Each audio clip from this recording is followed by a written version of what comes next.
నమస్తే, నేను సిరి. ఇక వైసీపీ పార్టీ కథ ఏందో, జగన్మోహన్ రెడ్డి గారి కథ ఏందో నాకైతే అర్థమైతలేదు. కానీ ఇప్పటికే 11 మంది ఎమ్మెల్యేలతోని పార్టీ అట ఇట అన్నట్టున్న సందర్భంలో అయితే ఇక ఆ పార్టీలో ఉన్న కొంతమంది కీలక నేతలు కూడా స్వామి నీకు దండం జగన్మోహన్ రెడ్డి అని చెప్పేసి వాళ్ళు కూడా పక్క పార్టీల చూపులు అంటే పక్క పార్టీలకు పోయే ఆలోచనలు ఉన్నట్టు తెలుస్తుంది. ఇక జగన్మోహన్ రెడ్డికి అయితే అత్యంత సన్నిహితుడు అని చెప్పుకునే బాలినేని శ్రీనివాస్ కూడా అంటే ప్రకాశంలో ఏదైతే ఉందో ఆయన చాలా కీలక నేత ప్రకాశం జిల్లా డిస్టిక్ నుంచి. సో ఇప్పుడు ఆయన కూడా ఇక బీజేపీయో జనసేనో అన్నట్టు అంటే ఆయన పరిస్థితి అసలు ఏంది మరి? జగన్మోహన్ రెడ్డి ఉన్నోళ్ళనైనా పట్టుకొని ఉంటాడా, లేకపోతే నాకు వీళ్ళు ఎవరు అవసరం లేదు నా నేను చూసుకుంటా అని మరి లండనే పోతాడా ఏందనేది మనకి వివరించడానికి మనతో పాటు ఉన్నారు ప్రముఖ సీనియర్ జర్నలిస్ట్ దుర్గా కుమార్ గారు. నమస్కారం సార్. నమస్కారం మా సిరి, మన వీక్షకులు కూడా నమస్కారం. సార్ ఇప్పుడు చూస్తున్నట్టయితే జగన్మోహన్ రెడ్డి గారు వైసీపీ పార్టీ 11 మంది ఎమ్మెల్యేలు, ఈ 11 మంది ఎమ్మెల్యేలు ఇప్పుడు అప్పుడు అన్నట్టు ఉంది ఆ పార్టీ పరిస్థితి. ఇక కొంతమంది కీలక నేతలు కూడా వాళ్ళు కూడా డిసైడ్ చేసుకొని కొంతమంది రాజీనామాలు చేసిండ్రు, కొంతమంది అయితే ఇప్పుడు మళ్ళీ డెసిషన్ తీసుకుంటున్నారు. నీకు దండం బాబు, నాది నేను చూసుకుంటా, నాకు రాజకీయ భవిష్యత్తు నాకు అవసరం అని చెప్పేసి ఆయన అని చెప్పేసి జనసేన బీజేపీలోకి వెళ్ళడానికి రంగం సిద్ధం చేసుకున్నట్టు మరి వార్తలు వస్తున్నాయి. అందులో బాలినేని శ్రీనివాస్ రెడ్డి పేరు అయితే మస్తు తినబడుతుంది. మరి ఏమంటారు దీంట్లో? మీరు అన్నట్టు బాలినేని శ్రీనివాసరెడ్డి ఉమ్మడి ప్రకాశం జిల్లాలో కీలక నేత కేదు. వాళ్ళకి అత్యంత ఆత్మీయుడు. రాజశేఖర రెడ్డి గారు ఉన్నప్పటి నుంచి కూడా రాజశేఖర రెడ్డి గారి కుటుంబానికి ఆత్మీయుడు, శ్రేయోభిలాషి, అంతరంగికుడు, బంధువు ఇన్నున్నాయి. మరి ఇవాళ ఆయన పరిస్థితే డోలాయమాన పరిస్థితిలో పడిపోయింది మీరు అన్నట్టు. అంటే ఇది వాళ్ళ కొత్తగా వచ్చిన పరిణామం కాదమ్మా. బాలినేని శ్రీనివాసరెడ్డి గారు రాజశేఖర రెడ్డి గారి టైంలో బాగా అత్యంత స్నేహితంగా ఉన్న జగన్మోహన్ రెడ్డి గారు వచ్చిన తర్వాత ఆయన్ని అంత దగ్గరగా ఆత్మీయంగా చూసిన పరిస్థితి కనపడలేదు.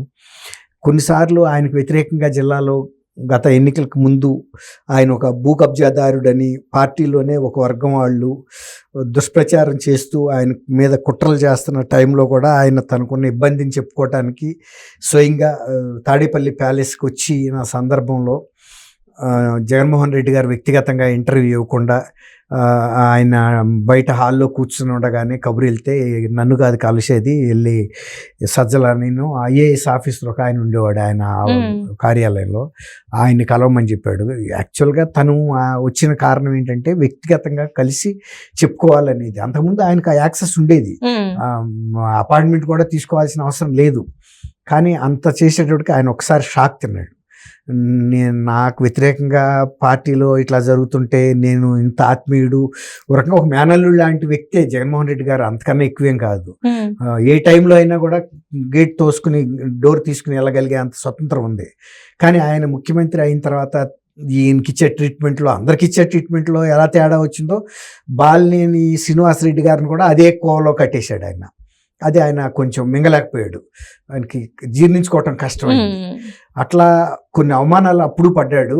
ఆ సందర్భంలో కూడా అసలు ఆయన రాజకీయాల్లో ఉంటామా, ఈ పార్టీలో ఉంటామా అనేది కూడా కొంత తర్జన భర్జన పడ్డాడు. ఆ సందర్భంలో ఒక సంఘటన మీకు గుర్తు చేయాలి.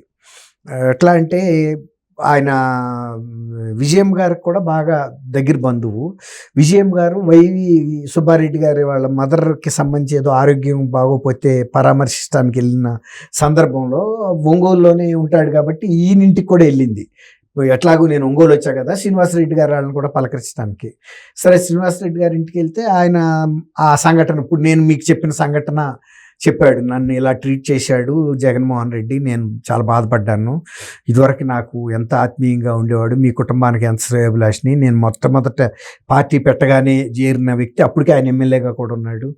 అలాంటి వ్యక్తి నన్ను ఇలా చేశాడని బాధపడితే శ్రీనివాసరెడ్డి బాధపడబాక, జగన్మోహన్ రెడ్డి సంగతి నీకు తెలీదా, నన్ను పలకరించడమే కష్టంగా ఉంది. ఆయన ఏమనుకున్నాడంటే ఆమె జగన్మోహన్ రెడ్డి గారితో చెప్పి ఈ సమస్యను పరిష్కరిస్తుంది అనుకుంటే ఆమె తన బాధను కూడా ఆయన ముందు ఎళ్ళబోసుకుంది.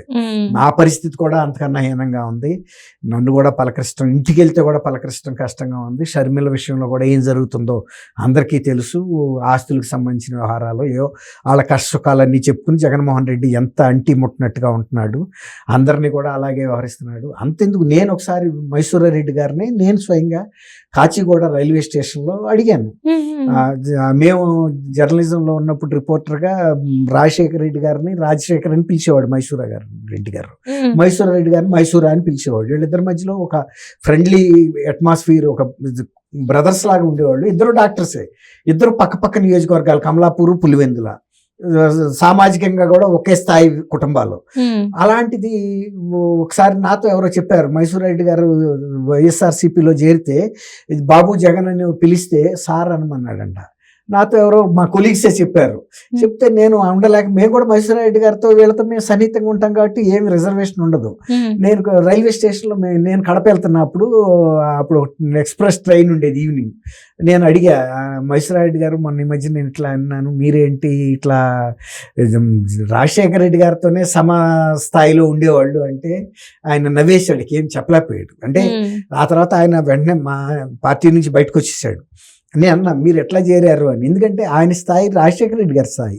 ఇప్పుడు బాబు జగన్ అంటంతో అప్పుడు చిన్నప్పుడు చిన్న ఆయన కాబట్టి అంటే కూడా ఆయన ఓర్చుకోలేకపోయాడంటే ఎట్లా ఉంటుందంటే, కొంతమందికి అభద్రతా భావం, వాళ్ళు ఒక ఇన్ఫీరియారిటీ కాంప్లెక్స్ లో ఉన్నప్పుడు ఇవన్నీ కోరుకుంటారు.